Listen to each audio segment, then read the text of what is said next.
Hello everybody, Bombay style masala పప్పు పచ్చి పులుసు చాలా బాగుంటుంది. చేయడం కూడా చాలా ఈజీ. ఎలా చేయాలో చూద్దాం. ఫస్ట్ కందిపప్పును ఇలా ఉడకబెట్టి పక్కన పెట్టేసుకోవాలి. తర్వాత గిన్నె పెట్టేసుకొని ఆయిల్ పోయాలి. ఆయిల్ వేడైనాక ఆవాలు జీలకర్ర వేయాలి. అవి కొంచెం చిటపట్లాడిన తర్వాత ఆనియన్స్ వేసుకోవాలి. ఒకసారి కలుపుకోవాలి. తర్వాత కరివేపాకు వేయాలి. తర్వాత కచ్చా పచ్చగా దంచిన వెల్లుల్లి వేసుకోవాలి. వెల్లుల్లి కొంచెం ఎక్కువనే వేసుకోవాలి, టేస్ట్ బాగుంటుంది. కొంచెం పసుపు వేసి సాల్ట్ వేసి ఒకసారి కలుపుకోవాలి. ఇప్పుడు కారము వేసుకోవాలి. ఇదే ఆయిల్లో వేయాలి. కారము ధనియాల పొడి రెండు ఆయిల్లోనే వేయాలి. ఇది కొంచెం నూనెలో గోలాలి. ఈ మసాలా పప్పుకు అట్లా వేస్తేనే టేస్ట్ బాగుంటుంది. తర్వాత మనం ఉడకబెట్టి పెట్టుకున్న కందిపప్పును వేసుకోవాలి. కందిపప్పు చూడండి, మెత్తగా ఉడకలేదు, కొంచెం ఇట్లా బద్దలుగా ఉడికితేనే టేస్ట్ బాగుంటుంది. అంతా ఒకసారి కలుపుకొని ఒక 2 నిమిషాలు ఉడకనివ్వాలి. తర్వాత వాటర్ పోయాలి. ఆ వాటర్ కూడా చల్లటి నీళ్ళు పోయొద్దు, కొంచెం వేడి చేసిన నీళ్ళు పోస్తే టేస్ట్ బాగుంటుంది. మనకు ఎంత కావాలనుకుంటే అంతే పోసుకోవాలి వాటర్. అంతా ఒకసారి కలిపి మూత పెట్టేసి ఒక 2-3 నిమిషాలు ఉడకనివ్వాలి. చూడండి, మంచిగా ఉడికింది. చివరిగా కొత్తిమీర వేసుకొని సర్వ్ చేసుకోవడమే. చూడండి, టేస్టీగా ఉండే మసాలా పప్పు రెడీ అయిపోయింది. చాలా బాగుంటుంది.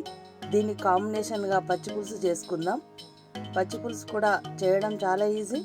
చింతపండు నానబెట్టి ఇలా రసం తీసి పెట్టుకోవాలి.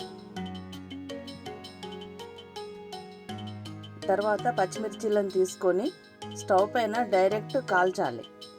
ఇలా డైరెక్ట్ కాలుస్తే ఆ ఫ్లేవర్ కొంచెం డిఫరెంట్గా ఉండి చాలా బాగుంటుంది. ఆ స్మోకీ ఫ్లేవరు అంతా మిర్చికి వచ్చేస్తుంటుంది. చూడండి, ఇలా మంచిగా కాల్చుకోవాలి. తర్వాత చింతపండు రసం తీసి పెట్టుకున్నాం కదా, అందులో వేసి ఇలా పిసికేయాలి. ఇలా చేస్తే నాకు చేతి మండుతుంది అనుకుంటే చిన్నగా ఏదన్నా రోల్ తీసుకొని అందులో ఇలా కచ్చా పచ్చాగా దంచినట్టుగా చేసేసి తీసి చింతపండు రసంలో కలపాలి. ఇలా అంతా మంచిగా కలిపేసి పిప్పి లాంటిది తీసేసి పక్కన పెట్టేసేయాలి. ఇప్పుడు కొత్తిమీర వేసుకోవాలి. తర్వాత ఆనియన్స్ ఇలా పొడుగుగా కట్ చేసి ఇలా విప్పినట్టుగా చేసి వేసేసి అంతా కలిపి మంచిగా ఒకసారి కలుపుకోవాలి. ఇప్పుడు కొంచెం సాల్ట్ వేయాలి. తర్వాత బెల్లం వేసుకోవాలి. బెల్లం వేస్తే చాలా బాగుంటుంది. వద్దనుకుంటే స్కిప్ చేయొచ్చు, కానీ చాలా బాగుంటుంది బెల్లం వేసుకుంటే. అంతా ఒకసారి కలుపుకొని ఇప్పుడు పోనీ చేసుకోవాలి. గిన్నె పెట్టేసి కొంచెం ఆయిల్ పోయాలి. తర్వాత పోనీ గింజలు పోనీ గింజలు వేస్తే బాగుంటుంది.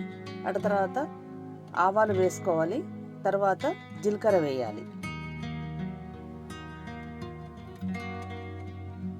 పోనీ గింజ లేకపోతే డ్రై చిల్లీ ఫ్లేక్స్ కూడా వేసుకోవచ్చు.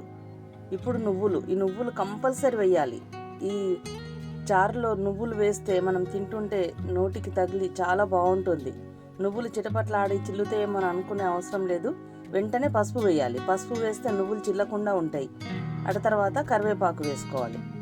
అంతా మంచి గోలాలి. ఇప్పుడు మంచిగా కలర్ మారిన తర్వాత ఈ పచ్చి పులుసు పైన పోసేసుకోవాలి.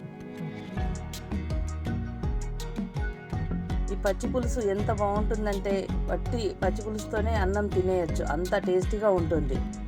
దీనికి మనం మసాలా పప్పు పచ్చి పులుసు రెండు కలుపుకొని తింటుంటే చాలా బాగుంటుంది. చూడండి ఎంత బాగుందో.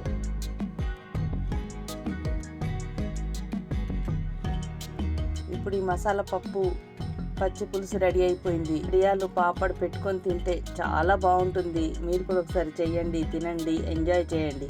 ఈ వీడియో నచ్చితే లైక్ చేయండి, షేర్ చేయండి, సబ్స్క్రైబ్ చేయడం మాత్రం మర్చిపోకండి.